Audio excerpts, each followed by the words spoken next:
กินข้าวแรงหรือเปล่านะฮะยังอยู่โอ้อยู่จะคนนี่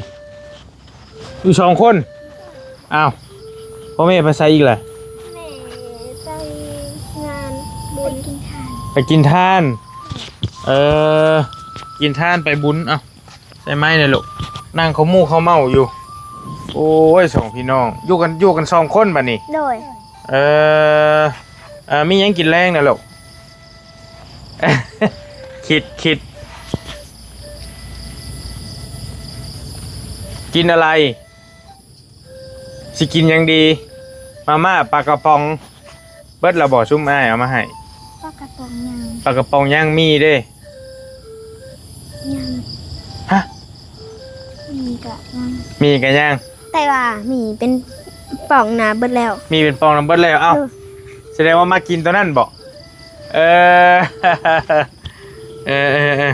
มากินตัวเป็นกระป๋องสนะความหมายว่าอยู่กัน2 คนพี่น้องเพิ่นอดหยอดอยู่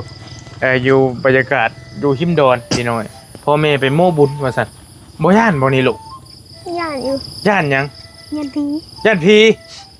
เคยเห็นผีบ่เคยเป็นแบบใดผีกระสือเคยเห็นในหนังบ่ ผีกระสือว่าจะใส่ลูกเคยเห็นแท้ก็ช่วยกันฟังแต่ว่าพอเฮาเห็นผีใส่สูทเสือสีขาวส่งขาวยืนอยู่ในบังน่ะอันว่างโตไปทางโค้งไปทางดินน่ะบังนั่นแหละ พอเฮากลับมาเลยเห็นวางเวงที่สุดเลยตอนนี้ชิมชอบก็อยู่ได้เนาะย่านในอยู่ได้ในมืดจ้อยครับตอนแม่ไปลินกับFC ตัวเราอยู่เฮือนใกล้วังคายดินโดยแม่บอกให้ไปส่งโคมให้เราโดยแต่ว่ากันจับมือกันย่าเล่นไปปะนี่โดยตอนค่ำๆมืดๆนี่แหละประมาณซ้ำนี่แหละกาเห็ดสติคือโบย่านเห็ดสติคือโบย่านจริงๆกันชันมาเลยยุงเพราะว่าเห็นกับตัวในอ่างเลยเห็นน่ะอยู่หว่างแถวสางโตอันพวกน้องเป็นนี่พี่อ่างตัวที่ว่ามันแตกค่ะแต่กี่อ่างยังบริแตกนะอ่างอันนั่นแหละอ่างก็เป็นแต่กี้มันยังบริแตกเลยพ่อเราเห็นพ่อเจ้าเห็นเป็นแบบใดหรอกเป็นตัวคนอันนี้กาเป็นแบบไหนนะเป็นแบบเป็นตัวคนเลยสุดสีขาวโมเป็นคนไปหาก้านเขี้ยวก้านเขียดยืนจากสีเลยยืนกงเลยยืนตรงเลยคนก็ยืนตรงเลยแม่นบ่แต่ว่าหนานะโบเห็นแต่สุดบ่หนูบ่เห็นเบาโลนแล้วบ่เห็นแต่เสืออันนี้กาตอนอ่างยังบ่ทันแตกเดี๋ยวนี้อ่างแตกเลยกาบ่ได้ชูเห็นดอกแต่หึงแล้วบ่นะพอเราให้ฟังแม่นบ่พอตัวให้ชุมเจ้าย่านดิซื่อแม่คนอื่นก็ยังว่าคนอื่นก็เห็นคือกันแล้วก็พ่อเคยไปก้านเลยกี้กาอยู่เพื่อนลุงล้างพุ่นเลยเพื่อนลุงล้างพุ่นเลยพอไปก้านอยู่แถวน้ำสางเพราะว่าเงินติดกันอย่างไปอีกนิดหนึ่งก็สิฮอดน้ำสางแล้วเลยแล้วบัดนี้ก็เราไปก้านแล้วก็เห็นอันนั้นคุณยิงลูกชายคนดึกไม้ใส่เสื้อสีขาวที่ส่งสีขาวคือกันเห็นคนดึกไม้ใส่ล่าเลยมันผัดบะถือล่ามันถือตัวต้นไม้เดี๋ยวบันแล้วก็ห้องใส่บาไผ่ดึกไม้ใส่แหล่บันมันกระแลนเลยบันนี้แลนไปตกน้องแลนไปตกน้องแลนไปตกลำสางเลยนี่แบบอันนั้นนะบ่แลนไปกับตัวน้องนับเลยกับโบเห็นเลยแลนตกลงไปบ่ชักเลยกับโบเห็นเลย พ่อก็เลยตอบว่าระวังตายอีกรอบสอง ว้าวมืดได้พี่น้องไอ้ร้อยลีพอจะกันเนาะพี่ลงมาลุมพี่มานั่งไหมแล้วบ่มาอยู่น้ำบ่ต้องญาติ ยุงกัน แม่จะไปดนบ่ล่ะ กะ น้อยเอายาอุ่นยุงมาไต่เลย เดี๋ยวมาดูตัวน้าบ่าวซื้อให้นะ ผู้อยู่ผู้ จะลงเป็ด ใส่ส่งดำทั้งยุ่งหิ้งมักได้พี่น้องเนาะทักทายสบายดีกันอยู่เพื่อนน้องหล่าเพิ่นบอลลี่แบกเขามาหาน้องๆเพิ่นก่อนเราพี่น้องเนาะพอดี FC มา ฝากของมาให้อีกแล้วว้าวมีหยังอีกเนาะเพิ่นว่าเอาไปผู้เดี๋ยวสิเอาให้ใช่ถืออยู่บ่มื้อนี้ อาจจะถูกอยู่ อาจจะถืออยู่เป็นทานเก่า ขึ้นเป็นกระป๋องคาราเปา บ่เพิ่นมากินมาม่ากระป๋องน้องๆเพิ่นพี่น้องเนาะ กับไผ่อีน้ จุไผใช่เพราะว่าบ่รีซื้อยากันยุงเป็นจูดมาให้แต่ว่ามันบ่มีเป็นท่าเป็นจูดนี่มันก็พอช่วยได้ระดับหนึง ำกับไผ่ดิ เป็นท่าดีกว่ากับไผ่ไปใส่ไปเลย กระไพ่กะบึ้งโผล่ถือไปเป็นเลยกัน ใช่หันรถใส่เตาให้ได้ลูกตามีเตาอยู่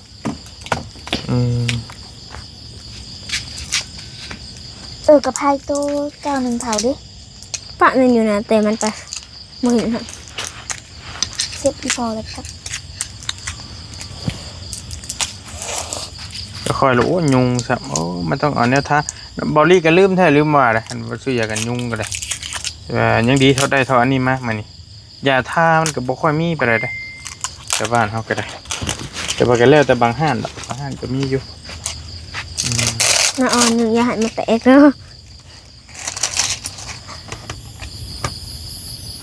เดี๋ยวขอเกะ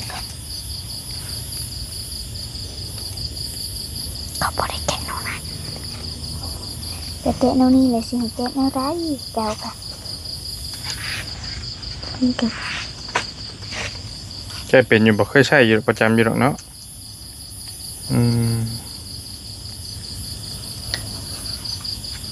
ใส่เล็กๆอ่ะนะ โอ้ ไงหรอ แตก ยังกาดจูดเจือมองเอาเพราะว่ายังสิจูดเอาเบลเลยเพิ่นมีเบลเลยเพราะว่า จุดละเสียบใช่หรอมันหักแต่ที่นั่นน่ะ เลย ตัวนี้ก็ข้างไว้ต้นไม้ต้นหยังเอาตัวนี้มันก็ขอดใช่นี่เอาไว้ต้นไม้ดอกก็ระวังนะมันสิไหม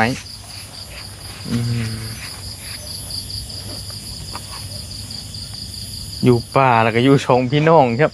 กล้าอยู่เนาะ เจ้าเด็ก มันจำเป็นให้ได้ใช่พ่อแม่ไปโม้บุญป่ะค่ะพี่น้องไอ้เนาะ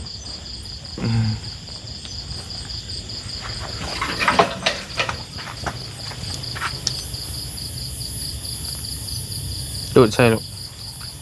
ดีผลบ่ตกมันนี่แต่ว่าน้าบ่าวส่องไปฟังนั่นก็เห็นไฟบ่อนน่ะเพื่อนคนบ่อนน่ะลูก โดย โอ้แค่ว่ามันป่าบังชื่อนะอันนี้บ่ หาทางออกอ่ะ มันก็เป็นสูตร เดี๋ยวข้อหมายน้องๆเพิ่นก็เคยอยู่แล้วก็พ่ออยู่นะพี่น้องอยู่ดนเติบแล้วเด้แล้วพ่ออยู่ไปเฮ็ดจังได๋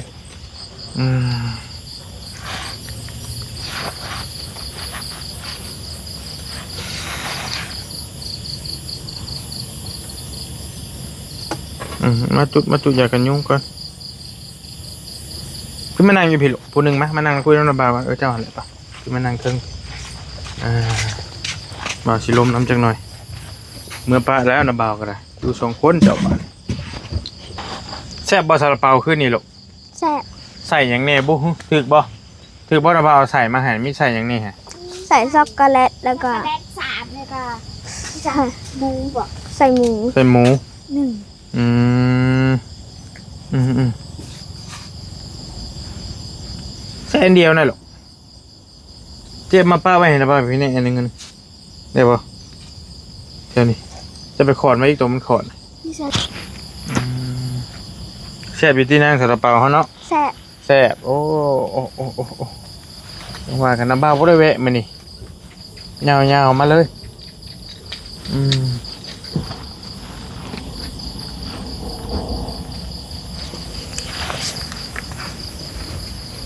ตั้งไว้สิเด้อโคมก็ได้แต่เป็นเด้อพี่น้องได้ขออนุญาตบัดคำหมองตั้งโคมก่อน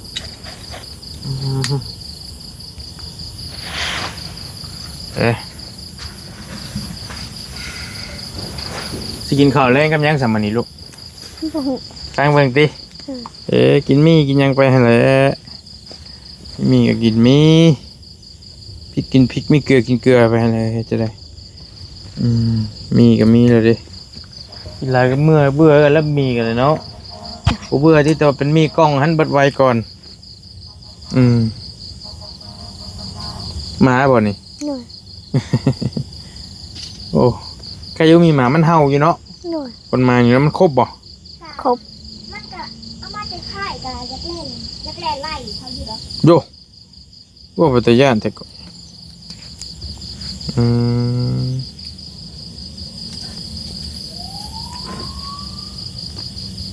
เล่นอะไร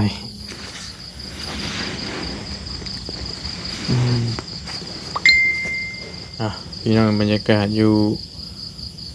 เฮือนนงละไปนะพี่น้องเนาะมาอบอุ่นพอดีถ่าอบอุ่นต่างถ่าพ่อแม่น้องคนมาพี่มาให้ระบายอยู่พี่มาอันหนึ่งโอเคเสียบใส่ดินนี่ก็ได้ เดี๋ยวขอไปเสียบใส่ถุง ยุ่งลาย ได้ มันกับใครเนี่ยมันมีกลิ่นมันออกไปเนี่ยจะเลยตุ้ย ขึ้นมาชิตุย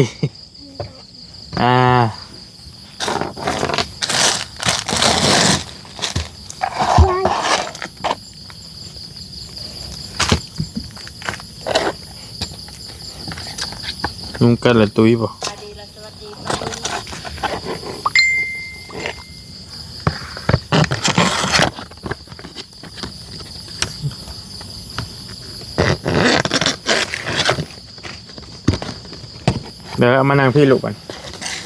พี่น้องหลังจากที่ไอ้บอลลี่กำลังกลับมาจะเบิ่งดินนั่นแหละกลับมาจะพาเบิ่งดินกับดินพ่อเพื่อนที่เพิ่นต้องการขายนะเอาสั้นซะพี่น้องมีอยู่2 หลังที่เราไปเบิ่งน้ำกันเห็นแล้วก็ป้อพี่น้องเนาะโอ้โหที่ว่าแน่ใดเด้อเลือกตัวใดใจก็เจ็บแต่ว่าอีหลามักตัวสีฟ้าบ่แม่นบ่อีนางนี่เห็นแล้วบ่จักอยู่ที่เจ้าก็จักอยู่เนาะจะมักตัวใดแม่นเจ้าลูกบ่ลองว่าเบิ่ง สีฟ้า มักตัวสีฟ้านี่แต่แม่เจ้าเพิ่นมักตัวในพุ่น ตามใจละ สมมุติว่านี่กันนะบ่าวบ่ทันมีเงินซื้อให้ดอกสมมุติว่าน้องๆเพิ่นมีเงินเองหั่นน่ะพี่น้องเนาะแต่ทาง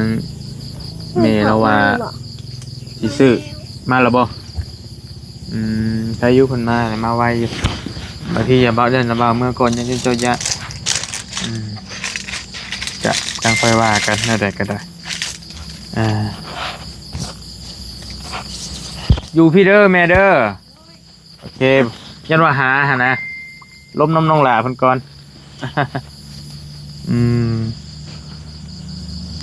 หนึ่งข้าวแรงเลยหรอ หน่อย 1แล้วให้1มานี่ แม่ แม่จะเป็นคน1ใช้ได้ยังมาหิว สูง โอ้ เด้อ หิวตรงเตงมา ใส่ถ้วย โอ้น้ำมาจะขึ้นบุญบ่อนเลือกซื้อเอาโดย จะลืมเนาะเขาจับยาอุดยุง โดย ฮะ เขาจับยาอุดยุงเขาต้องไป เจ้า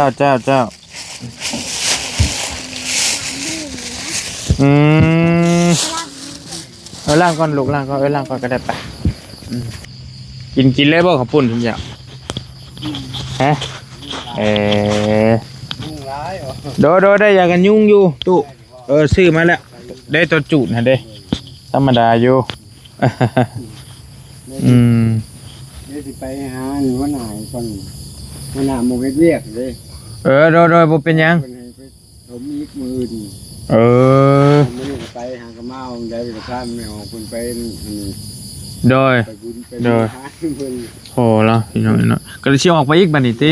สวัสดีเด้อตู้เด้อ ผู้เดียว เออ ยอมไปผู้ ป้าได้แล้วโดยจนจังหน่อยก็เมื่อแล้วเฮาก็ได้เจ้าอืมไปสู่เวียกสู่งานเดี๋ยวได้ตู้เราก็บ่ได้อยู่เด้อเป็นจังไงไปตลอดส่วนหลายน้องหลานเพิ่นก็อยู่กับแม่แม่นบ่นะพ่อก็แล้วแต่ไปมาๆเนาะดิ้นรนให้ได้นะดิ้นรนไปนี่แหละผู้ใดก็ได้สู้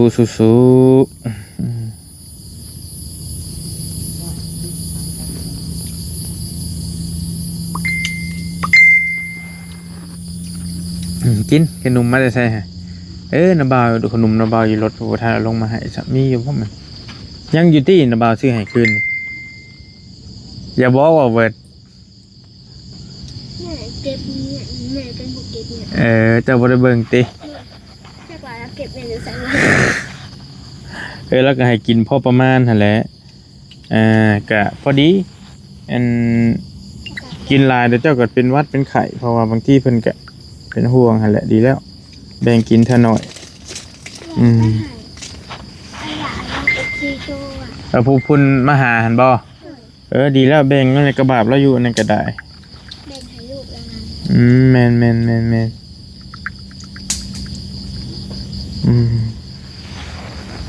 เป็นยัง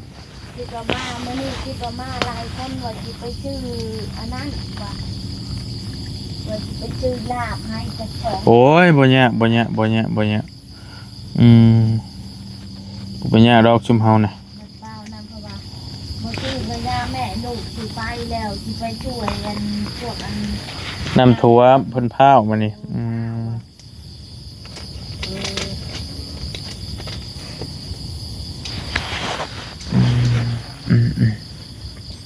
กิน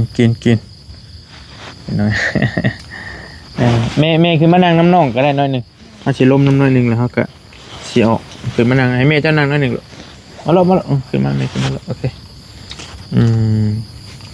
อยากอีกนะ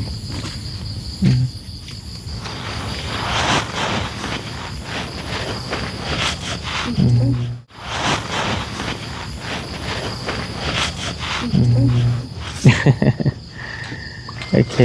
พ่อก็สิออกไปเลยติบ่ค่อยได้อยู่หรอกก็ได้เนาะไปตลอด ไปแล้วหากันมาเตเวียกเลย ไปยาทอหันเด้เอาปูนมาโปะใส่ทอหันแล้วมาอื่นนี่สิไปทม โดย เพิ่นให้ทม กินนี่กะเฮากำลังพากันมาแต่เบิ่งดินกับเพื่อนพี่น้อง2หม่องมีอยู่2หม่องเนาะแล้วก็บ่ฮู้สิว่าแนวใดบ่ดีกำลังลงคลิปไป แต่ว่าหลายคนก็เห็นดีนำมักคั่นแหละเรื่องมักก็เพราะว่ามันงามเด้พี่น้องเห็นแล้วก็แต่ละหม่องแต่ว่ายังอีกหม่องนึงบ่ดียังบ่ทันได้ให้เบิ่งมีอยู่2หม่องที่เฮาไปเบิ่งกันหั่นพี่น้องเนาะเดี๋ยวจังค่อยว่ากันได้ก็ได้แต่ว่าส่วนราคานี่มันก็ค่อนข้างแพงอยู่3-4 แสนบาทป้าที่เท่าตัวหน้าบ้านนี่ก็ได้ บ่ตัวนี้นะตู้โตเฮือนใหม่นี่นะ 4,500บ่ลูก 4,500เราเอา5แสนไปต่อเรารุดเองเราว่า4,500ก็ได้นะแต่ว่าเฮาเองก็บ่ทันได้มีเงินซอยดอกแต่ว่าอยากไปเบิ่งเป็นแนวทางไว้เพื่อว่ามีทุนแหละเดี๋ยวเพื่อได้ซอยหั่นนะแต่ก็ยังบ่ทันว่าดอกไปเบิ่งก่อนซื่อๆจักสิแนวใดและจักสิได้ซอยหรือบ่ได้ซอยก็จังว่ากันแต่ว่าเฮือนก็โอเคงามอยู่แต่ว่ามันก็เสียจากที่มันแคบนิดนึงพี่น้องมองอยู่มองเศร้าที่ดินที่บริไปเบิ่งกินนี้แต่ว่าจอดรถบริได้คันหนึ่งนะกระเทิบออกมาทางข้างจอดได้อยู่คันหนึ่งแต่ขนาดบ้านมองเล่าขายเครื่องหันกะนั่งหลินนั่งหัวได้อยู่แต่ว่าเขาสิเฮ็ดหันเฮ็ดนี่เป็นอันนึงกับโฮมหน่อยนึงนะแต่ว่าบ่ฮู้แหละแล้วแต่ว่ากันพี่น้องเบิ่งเอาว่ามันพอซื้อบ่หรือว่าจังใดนะจังค่อยว่ากันได้ก็ได้แต่ว่าดินเปล่าได้แม่ถามเบิ่งอยู่บ่ทางอื่นมีอยู่บ่ถามเบิ่งแน่อยู่บ่มีอยู่หลวยแต่ก็ยันมันแพงคือกันแพงบ่ บอนหนึ่งก็200,000 บาทพุ่น ปาด 2,500,000บอนหนึ่งก็300,000 ป้าที่ แบ เจ้า บสี่ได้ โดยเฮามาซื้อเอาตัวดินพร้อมเพื่อนบ่ดีกว่าบ่เนาะ แม่ สมมุติว่าหั่นนะที่นี่หันแม่ไปทำแบบจริงมื้อนี้ก็เขาเจ้าชื่อแล้วบัดนี้เขาอยากขาย3,500,000พุ่น ปาโตไปใช้ลูกกินน้ำ เดี๋ยวเอาไม้ใช้เมย์จังก่อนนะไม่ใช้เมย์กัน เอาเจาะ ใจเย็นๆค่อยเป็นค่อยไป โดย ยังหน่อยก็มีข้าวมีน้ำกินแล้วได้อยู่ไปก่อนเฮาก็ บ่ยังบ่ได้พาวดอก โดย อยู่ไปก่อน โดย ยังบ่ได้พาว เพราะว่ามื้อนี้ก็ไปเบิ่งดินพร้อมเพื่อนพี่น้องเฮาไปเบิ่งแล้วก็มีหม่องหนึงหม่องที่เมย์เราว่านี่ว่า250,000หั่นเดี๋ยวบริสิลงคลิปให้เบิ่งน้ำหลังกำลังไปเบิ่งต่อจากเพื่อนตัว450,000นี้เบิ่งเพื่อน450,000แล้วก็ย่ำไปเบิ่งเพื่อนอีก250,000แต่ว่าคันต่ออีหลีก็เพิ่นว่า200,000ได้บ่แม่ตัวนั้นก็ ได้ คือสิได้อยู่เนาะ ได้เพราะว่าพอเพิ่นก็เว้ามื้อนี้แม่ลงวัดเด้ โอ้ แม่ลงใส่บาตรอยู่วัดนะแม่ถามว่าสมมุติว่าคันมีสิซื้อนี่หันเท่าใดสิขาย โดย เพิ่นว่าสิลดให้อยู่200,000เพิ่นว่าขายถึกๆนึงนะ200,000เพิ่นเว้า อืม เพิ่นเว้านี่ โดย 200,000สิขายเพิ่นว่าขายถึกๆนึงเพิ่นว่า โดย แล้วคันว่าสิต่อก็เพิ่นก็สิลดให้อยู่ดอกก็สิได้อยู่200,000นะ ผู้ลูกสาวเล่าว่า250,000แต่ว่าเฮาก็ยังบ่ได้ต่อน้ำเล่าหั่นนะ โดย แล้วก็อาจจะบอกเพื่อต่อเพิ่นยังบอกก็จังว่ากันบ่เป็นหยังพี่น้องเอ้ยจังค่อยว่ากัน แต่ว่าแม่เราหันมักตัว200,000หั่นตัว250,000หั่น เพราะว่ามันมีหน้าบ้านได้ลูก โดยแล้วก็มันก็ถูกอีกก็เฮาก็ โดยก็ถูก ก็ว่าก็โอเคอยู่หั่นนะ แม่น มันก็ถูกนำแน่เฮากับปัวแปลงเฮือนตัวนั้นแหละพอได้อยู่ โดย ก็ใครแล้วพี่น้องเอ้ยบ่มีปัญหาตัวนั้นแก200,000ทวนเราเนาะ โดย โอ้มันก็โอเคอยู่ได้มันมีน้ำมีไฟ มีน้ำ พี่ มี น้อง ไผ เพราะว่าหน้าบ้านก็มีลูกเอ้ย โดย อันนี้ผัดหน้าบ้านบ่มี มาบ้านน้อยเดียวเนาะ แม่นหน้าบ้านน้อยเดียว แต่ว่าได้เฮือนงามแน่จักหน่อยได้อย่างเสียอย่างหั่นแหละ แต่แม่เราบ่ได้ซีเรียสปานใดนะ เฮือนเก่าก็อยู่เนาะ เฮือนเก่าแม่ก็อยู่แค่แลมว่ามันมีแบบเป็นของตัวเองหนนาว่าจังจ้าลูก โดย เฮือนแบบนั้นแม่ก็อยู่ได้แค่แลมว่าเป็นของตัวเอง โดย แม่บ่ได้เลือกงามใด โดยแม่เป็นในนี่ บ่ได้ติ ฮักอยู่ฟังเบิ่งหั่นแหละเฮาก็ได้คันว่าแนวใดก็สิเบิ่งก่อนเพราะว่าตอนนี้ก็ยังพอได้แต่เงินซื้อข้าวซื้อน้ำหั่นแหล้วซอยซื้อข้าวซื้อน้ำแต่ว่าเรื่องการซอยแนวอื่นก็ยังบ่ทันได้ว่าพี่น้องเนาะเดี๋ยวก็ใจเย็นๆค่อยเบิ่งค่อยไปให้ละจักสิว่าแนวใดมันเพราะว่าหากันมาพ่อน้องเพิ่นนี่ก็ยังบ่ทันได้ดลปานใดเด้นั่นก็ถือว่าบุญมีอยู่ยังมีคนอยากซอยอยู่ โดย ก็มีคนอยากซอยหลายอยู่ได้น้องเพิ่นนี่ก็ได้ โดย เฮาไปบางหม่องหันบางคนก็บ่ได้หยังก็มีได้แม่เอ้ย โดย แต่ว่าถือว่าชุมเจ้านี่ถือว่าน้องๆเพิ่นนี่ก็มีคนหักแพงหลายถือว่าโชคดีอยู่เฮาเข้ามาเข้าเดียวก็มีคนซื้อข้าวซื้อน้ำจนนั้นผู้นั้นซื้อมาจนนั้นผู้นี้ซื้อมาหานะ โดย เฮาก็ไปซอยทั่วทิพย์ทั่วแดนหั่นแหละก็ โดย ผู้ได้หน่อยได้หลายผู้บ่ได้เลยก็มี ก็บ่ได้ติเลยอันนี้ก็บ่ได้ติแม่ก็ชุดแต่ว่าดีใจแล้วดีใจสำหรับแม่นี่ มีข้าวหาชอบเลยมีนี่อยู่นี่กินให้ลูกแบบคือเดียวนี่แม่ก็ภูมิใจได้คันว่ามีมงอยู่มงเช้าค่ะแม่แห่งดีใจได้หั่นลูกเอ้ย เลย เมื่อคืนนี่ก็ถ้าแต่คืนนี่แหละนอนหลับ บางช่อง3 มื้อนี่หั่นแม่นอนบ่หลับได้แบบมันตื่นเต้นแฮง เลย สำหรับแม่นี่หั่น เลย คือเขานี่หันแม่อยู่นี่หันบ่เคยมีข่าวว่าตังเมียนหา6 จอบ แม่บ่เคยมีลูกเอ้ย เลย แม่บอกความจริงอันนี้ค่ะจำพอแต่ว่าลูกมาชอยนี่หันโอ้ยแม่ดีใจหุ่มให้มาลูกมาเมื่อกี้นี่ก็มาสอนเอาไปอันน่ะไปกินเถาะไปเบิ่งยาเพิ่นเชียหันในเช้าของปัว เล ลู ย กก็ว่าโอ้ยดีใจน้ำเด้อแม่เอ้ย ที่อายมาชอยลูกกับโบมีอยากให้อยู่แม่หันแต่โบมีเห็นได้กะ ลูกก็หากินก็ดีใจนำแม่เอ้ยว่ะลูกก็ดีใจนมีแล้วก็มีเอื้อยผู้หนึงแล้วเราแนะนำเราส่งหาบริทั้งเพจด้วยก็ถึกจังให้มาซอยเอื้อยนี่นะแล้วก็เป็นจุดประกายมาให้พ่อน้องๆเพิ่นต่อมาพี่น้องเนาะซื้อหยังก็ซื้อเอื้อยหยังก็เอ้ยหล่าบ่เอ้ยหยังจะบอก เวลา เอ้ยหล่าผู้แม่ลูกหั่นเด้ แม่นนี่ล่ะว่าแม่เฮาแบ่งมีแบ่งหยังให้อยู่แม่นมันก็บ่มีใดก็ดีแล้วแบ่งแล้วเห็นแล้วก็บ่มีลูกเอ้ยเห็นแล้วก็กระบาบเราอยู่คือเขานี่หันแม่ก็ตักให้แบ่งกันแบ่งกันคือนี่หันอยากเอาลูกนี่ไปพากโรงเรียนนี่ก็เงินก็ยังบ่มีเราหันบ่แม่นแล้วเจ้าว่าคึดอุกคึดอังอยู่เดียวนี่หามื้อนี้ก็มาหาแม่ก็ว่าแม่สิอันนั้นที่เว้าให้พังก่อนเด้อว่าบางเทื่อเพิ่นคิดเห็นเป็นดูเพิ่นชอยก็มีลูกเอ้ยว่ามีเอ้ยคนนึงที่เราแนะนำให้มาหาครอบครัวน้องๆเพิ่นนี้พี่น้องแต่ว่าพี่น้องอาจจะยังบ่ทันรู้จักมื้อนั้นบริถ่ายคลิปเราอยู่น้อยนึงเรามีผัวบ่มีผัวกะผัวไปเฮ็ดเวียกบ่แม่นผัวกะหาเงินอาชีพกรรมกรนี่แหละลูกเอ้ยหาเช้ากินค่ำนี่เก็บ10เก็บเช้าบางเทื่อก็บ่มีคือมื้อนั้นก็บ่มีอลีดอได้มักพริกก็บ่มีแป้งนัวก็บ่มีและนี่หันลูกมาซอยหันเด้อแม่บ่ได้ปิดบังอันนี้แม่เว้าความจริงอันนี้เพราะว่าลูกอยากเว้าในใดก็ขอโทษขออภัยสิ่งตัวใดบ่จบบ่งามก็ให้ลูกเว้าโดยเพราะว่าแม่เอาให้หันแป้งนัวลูกเอ้ยถุงนึงมักพริกถุงนึงแล้วก็ข้าวกินแม่เอาให้หันแม่แบ่งให้แม่อีต้นโดยดีแล้วแม่แบ่งให้ลูกเอ้ยแม่อีต้นแล้วก็วังช่อง3มื้อนี่ก็มาขอเงินแม่ก็เอาให้200,000ลูกเอ้ยแม่บ่ได้ตัวอันนี้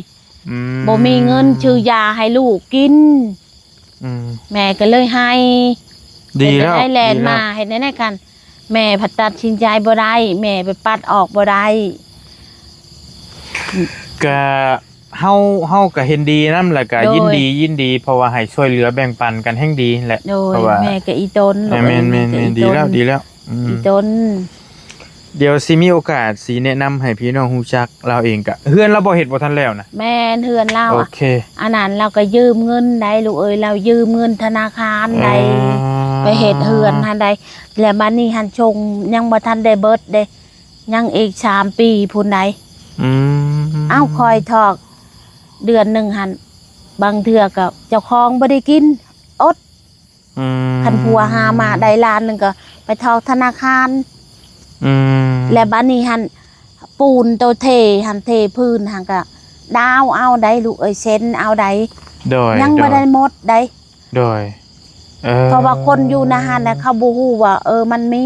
แต่แม่นี่สำหรับแม่นี่แม่ผู้ชนิชนมนำกันคุยกันเนาะแม่ชุกดิบนำกันนี่หันฮู้จักเบิดหน้าที่ของมันหันโดยแม่ค่ะคนอื่นมันก็บ่ไปมีแต่มันมาหาแม่คนอื่นนี่ไปคอกับมันก็บ่ไปบ่มีหยังมันก็บ่แล่นใจมีแต่มันแล่นมาหาแม่นี่บ่มีเขากับมันก็มาขอเขาในแม่ก็ตักให้คือมาว่าไม่ชื่อนี่แม่ก็ตักให้ลายเติบด้วยโดยแล้วก็มักพริกก็บ่มีแป้งนัวก็บ่มีแม่ก็แบ่งให้ขนมข้าวต้มแม่ก็แบ่งให้ลูกมันแน่อีต้นเล็กอีต้นเด็กน้อย2คนหั่นแม่ดีแล้วแม่ผัดกินบ่ได้ผู้เดียวลูกเห็นเต็มหูเต็มตานึงมากก็คือใจว่าแม่ก็บ่มีเอื้อยมีน้องอาศัยชาวบ้านว่าซั่นซะบัดเพื่อชาวเพื่อลูกนะเฮาบัดละมื้อสิเท่าเด้เพื่อลูกบัดนี้มื้อหน้ามื้อในเด้แม่บัดคิดแบบนี้ลูกเอ้ยจริงๆมันก็บ่ได้มีมันหั่นคือนี่หันก็คืดงออยู่นี่หันจมอยู่มาเช้านี่ว่าค่ากระเจ้าเปิดเทอมโรงเรียนนี่หันบ่มีเงินสิไปฝากอันนั้นสิไปชงลูกไปโรงเรียนสิไปฝากลูกยังบ่ได้เข้าโรงเรียนเดี๋ยวนี้หันเลยจังว่าหาเงินหาวิธีอยู่จักสิเฮ็ดในใด สิไปชื่อสิไปชื่อเครื่อง โดย ชื่อนักอนาชง โดย แล้วก็เสื้อนักเรียนแล้วก็ เชือนอน เชือนอนผ่าปูบอลทันเด้ เพราะว่าไปผากอยู่โรงเรียนอนุบาลเด้ อืม แล้วจะว่าคืดงออยู่เดียวนี้หันเงินบ่มีจอกกีบมันว่าไม่ทาผ้ามันว่าเฮ็ดในใดแม่เอ้ยแม่ก็โอ้บ่จักนี่สิตอบลูกเอ้ย แม่กับพ่อแม่ อืมโอเคเอาแล้วจังว่ากันเนาะก็หลายให้ยาวเรื่องทุกข์เรื่องยากไผก็ได้ไผก็ แม่ พอไผ กี่ พอ ทาน มันนะ เว้าแล้วว่าคือมื้อคืนนี่แม่ได้นอนแน่ มีเฮงนี่ แม่มือเห็นลูกมาหันเลยนอนกลางคืนก็ยังคืดหายได้น้ำตานี่ไหลหากับมื้อนี่แหละแม่ก็ไข่แน่ดีใจน้ำหนูเอ้ยจะว่า คันเว้ามาแหละแม่แบบคันสิเว้ากับคอยเบิดทุกสิ่งทุกอย่างสวิตนี่ค่ะ พอให้น้ำตาไหลอีกแล้ว แม่น เอ้ยนะดีละบ่เป็นหยังสู้ๆอย่างหน่อยก็มีคนมองเห็นหลายคนอยู่ โดย ชุมเจ้าก็ สวิตแม่ในชีวิตแม่นี่หันแม่เปรียบจะแบบคือเขา โอ้ อุ้ย โอ้แล้วบ่ให้ตกใจ แบบคือเขาลิ้นอันในนั่งนี่หันแบบคืออีลำยองว่าซันซัน นี่ลำยอง แม่เว้านี่ได้ลูกเอ้ย แม่อลี เด้อชีวิตแม่นี่แม่คิดแบบนี้ได้ลูกเอ้ยคันว่าลูกบ่มาซอยนี่หันมันสิเป็นแบบนั้นคือกัน